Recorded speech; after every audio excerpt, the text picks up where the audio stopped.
ईमान की खातिर अपनी जान कुर्बान करने वाली एक दिलेर खातून जिसने हजरत मूसा अलैहिस्सलाम की परवरिश की और बचपन में उन्हें फिरौन के जुल्म से बचाया। लेकिन जब उस खातून ने अल्लाह पर ईमान लाया तो फिरौन ने उसके साथ क्या सलूक किया और ऐसा क्या हुआ कि इस खातून को दुनिया की अजीम तरीन औरत का लकब दिया गया। फिरौन मिस्र का एक जाली बादशाह था। उसने मिस्र के आबाद कौमे बनी इसराइल को गुलाम बनाकर रखा था और उन पर जुल्म के पहाड़ तोड़े थे। फिरौन निहायती मगरूर बादशाह था और खुद को लोगों का खुदा और राजा कहलाता था, लेकिन किसी में भी इतनी जरूरत नहीं थी कि फिरौन की मुखालफत कर सके। लिहाजा अल्लाह ने फिरौन के खात्मे का इरादा किया तो बनी इसराइल में हजरत मूसा अलैहिस्सलाम की पैदाइश हुई। जब मूसा अलैहिस्सलाम की पैदाइश हुई तो उन दिनों फिरौन ने अपने सिपाहियों को यह हुक्म दे रखा था कि बनी इसराइल में जो लड़का भी पैदा हो उसे कत्ल कर दिया जाए। लिहाजा इस मुसीबत और आफत के दौर में मजबूरन मूसा अलैहिस्सलाम की वालिदा ने आपको एक संदूक में रखकर संदूक को मजबूती से बंद कर दिया और उसे दरियाए नील में डाल दिया। दरिया से निकलकर एक नहर फिरौन के महल के नीचे बहती थी। अल्लाह की कुदरत ये हुई कि यह संदूक दरियाए नील से बहते हुए उस नहर में चला गया। उस वक्त नहर के किनारे फिरौन की बीवी आशिया बिनते मुजाहिम में बैठकर नहर का नजारा कर रही थी। आसिया एक खूबसूरत और नेक दिल खातून थी और वो किसी बीमारी से शदीद तकलीफ में थी। फिरौन ने इसका बहुत कुछ इलाज कराया था मगर वो नाकाम रहा। कहते हैं कि काहीनों ने उसे बताया था कि ए फिरौन, हम पेशन गोई करते हैं कि इस दरिया में से एक आदमी तेरे महल में दाखिल होगा। अगर उसके मुंह की राल इस बीमार खातून के जिस्म पर मिल जाएगी तो उसे शिफा हो जाएगा। चुनांचा जब नहर में बहते इस संदूक पर आसिया की नजर पड़ी तो उसने मुलाजमीन को उसे निकालने का हुक्म दिया। जब उस संदूक को पानी से निकाला गया और उसे खोला गया और मलका ने इस बच्चे को देखा तो उसे ये महसूस हुआ कि एक बिजली सी चमकी है जिसने उसके दिल में मुनव्वर कर दिया है। आसिया के दिल में इस बच्चे ने मोहब्बत में घर बना लिया। इस बच्चे का लोबे दहन जैसे ही उसके हाथों पर पड़ा तो उन्हें शिफा हो गई। फिरौन की बीवी आसिया की बदन से कोई लकवा न था और वो बेऔलाद थी। लिहाजा इस पाक दिल खातून की ममता जाग उठी और उसने मूसा अलैहिस्सलाम को गोद ले लिया। इस तरह अल्लाह की कुदरत से अलैहिस्सलाम की परवरिश उसी फिरौन के महल में हुई जिसने आप अलैहिस्सलाम के हाथों से हलाक होना था। दरअसल लफ्ज़ फिरौन उस दौर में मिस्र के बादशाह का लकब हुआ करता था। मूसा अलैहिस्सलाम के किस्से के सिलसिले में दो फिरौनों का जिक्र आता है। एक तो जिसके जमाने में आप पैदा हुए और जिसके घर में आपने परवरिश पाई, और दूसरा वो जिसके पास आप ईमान की दावत और बनी इजराइल की आजादी का मुतालबा लेकर गए और जो समुद्र में गर्क हो गया। लिहाजा बीबी आसिया का खाविंद जिसने मूसा अलैहिस्सलाम को अपने महल में रखा, इस फिरौन का नाम रामसेस बताया जाता है। दरअसल बीवी आसिया रेयान बिन वलीद की पोती थी। रेयान बिन वलीद वही बादशाह था जो यूसुफ अलैहिस्सलाम के दौर में अजीज मिस्र था और उसने हजरत यूसुफ पर ईमान भी लाया था। जब मिस्र पर अब किब्ती खानदान की हुकूमत आई तो फिरौन ने अपनी ताकत के जोर पर बीवी आसिया से शादी कर ली और उन्हें धमकी दी कि अगर उन्होंने शादी से इनकार किया तो उनके वालिदैन को कत्ल कर दिया जाएगा। लेकिन इस शादी के बाद भी अल्लाह ने हजरत आसिया को फिरौन के सर से महफूज रखा और वो आप पर कादिर न हो सका। मुवर्रिखीन लिखते हैं कि अल्लाह ने फिरौन को नामर्द बना दिया था और बाज में लिखा कि फिरौन को ऐसी बीमारी थी कि तबीबों ने उसे सारी उम्र सोहबत करने से मना कर दिया था। लिहाजा फिरौन कभी भी हजरत आसिया के करीब न जा सके। ये भी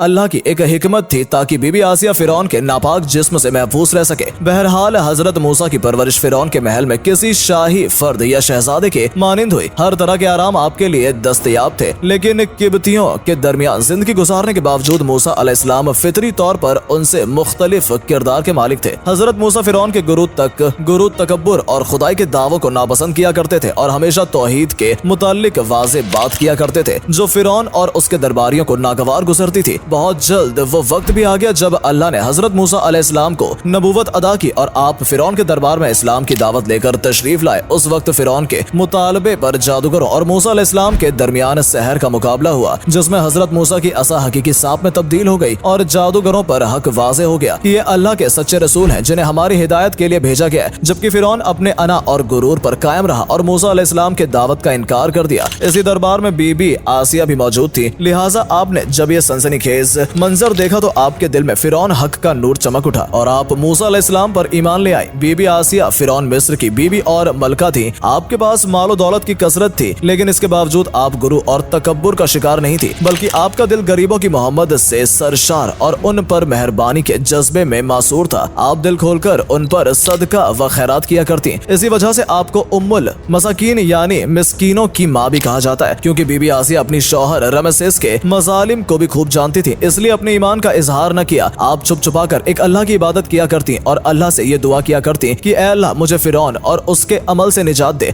मैं उसके कुफरिया हरकतों से बेजार हूँ। हजरत आसिया खुफिया तौर पर मूसा अलैहिस्सलाम के खुदा की इबादत करती और दुआ और इस्तिगफार में मशरूफ रहती। यहाँ तक कि फिरौन को एक दिन आपके ईमान लाने की खबर हो गई। उसने एक रोज अपने दरबारियों से कहा कि क्या तुम लोगों को मेरी बीवी की कुछ खबर है, तुम लोग उसके मुतालिक क्या जानते हो। सबने बीबी आसिया की बड़ी तारीफ की और उनकी भलाई बयान की। फिरौन ने कहा कि क्या तुम लोगों को नहीं मालूम वो मेरे सिवा दूसरे खुदा को मानती है। लिहाजा फिरौन ने हजरत आसिया को दरबार में बुलाया और उनसे दरियाफ्त किया कि तू किसे अपना माबूद मानती है। हजरत आसिया ने दिलेरी और जज्बे ईमानी से जवाब दिया कि मैं मूसा के रब पर ईमान रखती हूँ जो मेरा तेरा और हम सबका खुदा है। फिरौन इस बेबाक जवाब पर गजबनाक हो गया और बहुत जल्द पूरे शहर में इस बात की शोहरत हो गई कि फिरौन की बीवी और मलका ने फिरौनी तौर तरीके को ठुकराते हुए दीन मूसा कबूल कर लिया है। पहले तो फिरौन ने बीबी आसिया को समझा बुझाकर, तरगीब दिलाकर और डरा धमकाकर मूसा अलैहिस्सलाम के दीन को छोड़ने को कहा, लेकिन जब उसने हजरत आसिया के चट्टान जैसी मजबूत ईमान और जज्बे को देखा तो उसमें जुल्म और बर्बरिया से काम लेने की ठान ली। फिरौन ने अपने अहलकारों